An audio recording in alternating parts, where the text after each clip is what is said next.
Hi folks, hope you're doing well. So today I'm going to review the Hubba Nx, and this is a great start. The actual tent bag. I knew I was dealing with quality when I saw the tent bag.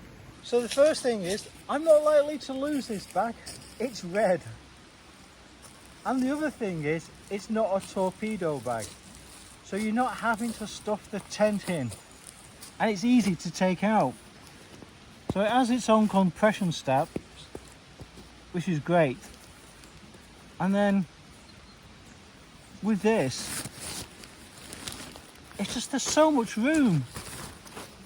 There's nothing worse when you're trying to put the tent away and you're having to stuff it into the side. So this is just so easy. And of course, the instructions as well. So I think that is an absolute great start. The Hubba tent has been MSR's main seller since 2004. So this tent has got some real pedigree, to say the least. And they were one of the first companies to come out with the hub system. And in fact, originally, the tent was called Hubba Hubba because it's actually got two hub systems. But now we just refer to it as Hubba Nx. NX stands for next generation.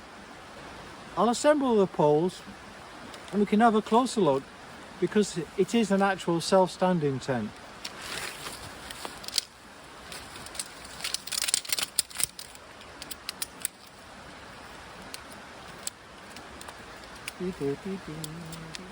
So here's the hub. The other thing is the crossbar. So the crossbar obviously helps to give it more room, and an important aspect is to make sure it's on top when you're assembling this particular tent. So one of the smallest aspects of a tent is the actual tent pegs. Well, of course they're pretty important, to say the least. Now the great thing about this tent again is they're red. Helps to leave the no trace principle. You're not going to lose these. However, you only get 9. Well, I would suggest you kind of grab an extra 4 to use for the main guy ropes. You need something I feel a little bit more substantial than these. So you can see I've actually pegged out the main tent now. One thing to note is that these are color coded. So these tabs actually grey on that side at one end, and then at the opposite end we have bright red. And that becomes relevant when we're putting the fly sheet on.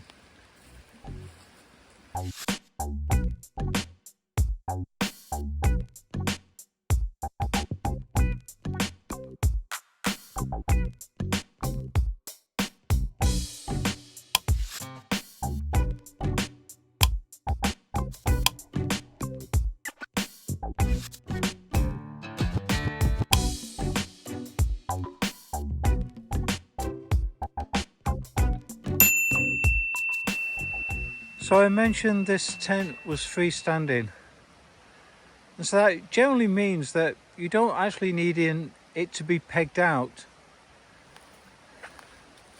So you'll see I can lift the tent and we could move it to a new location if we so desired.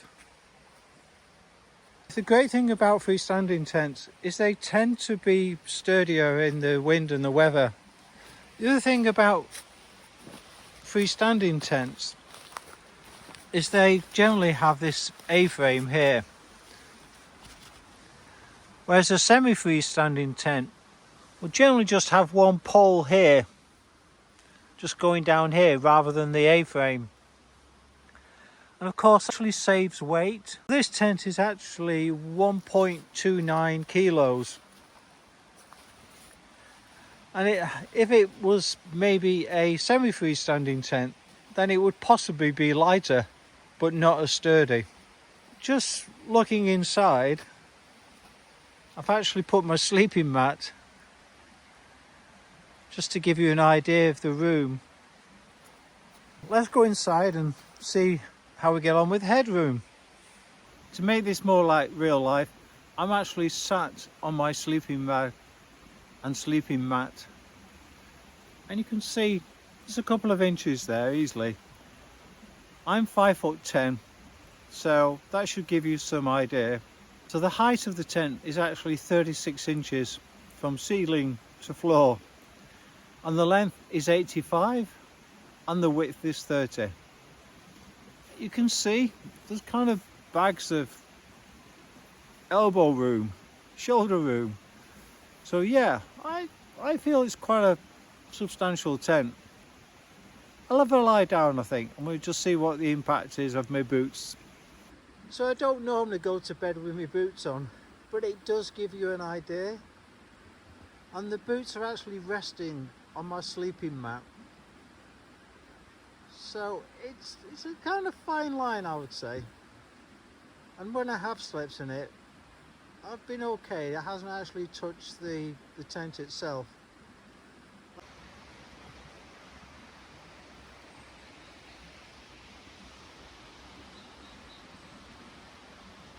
One thing I'd like to mention is this tie back.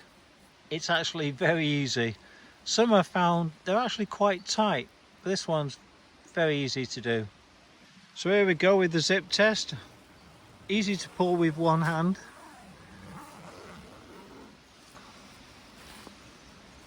And it does seem substantial. Hopefully you're finding this tent review helpful. So before I put the fly sheet on, do us a favour, subscribe, press the like button and share with like-minded people. Right, yeah, let's get the fly sheet on. So I've already put the grommet on at the opposite end. So here I usually just open the door to make things a little bit easier. And then obviously grabbing this, then recalling the fact that these were colour coded, so clearly red to red. The other thing is that this goes underneath. I have seen people make the mistake of kind of putting it over the top or putting it on the peg. Yeah, so red to red. And then of course we have grey to grey. Can have fairly loose to begin with, and then it's easier just to tighten it up.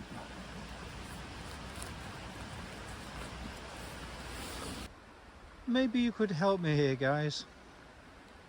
So there's two pegs at either corner here and one in the middle, which makes three. As you can imagine, you have exactly the same at the other end. Then at the front you have two, so a guy rope and a direct one to the tent there.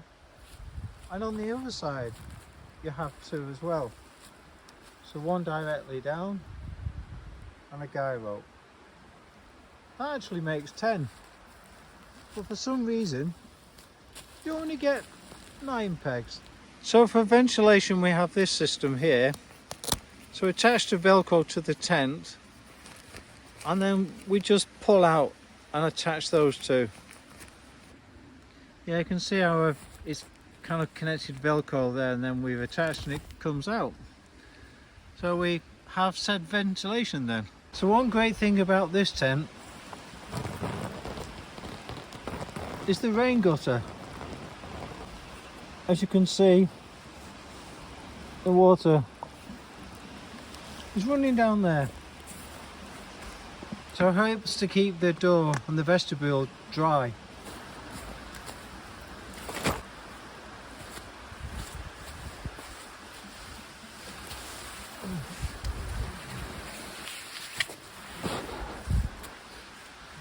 One of the great things about this tent is that it's a green tent, which is particularly important in the UK for wild camping.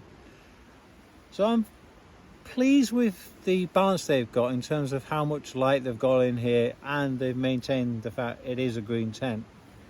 And then there's just another couple of features I want to show you. So you have got tabs there, which kind of every corner. So there's like one at every corner here, near the door, behind the door, on the opposite side, There's actually 4 of those, so you can either hang your light or create a washing line. Then in terms of the vestibule, I think plenty of room.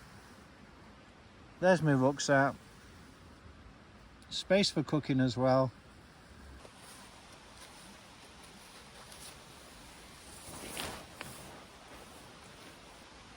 So there we have the Hubba Nx one-person tent, which is a 3-season tent. However, I am using it in the middle of winter, and that is because it is fairly substantial.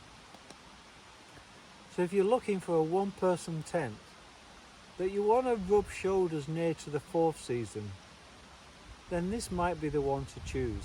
It's not the lightest tent, it's not the cheapest tent, but you kind of get what you pay for, and that extra bit of weight does make it a bit more substantial, and you get a few features that are helpful, like the rain gutter and other aspects. I have a few niggles.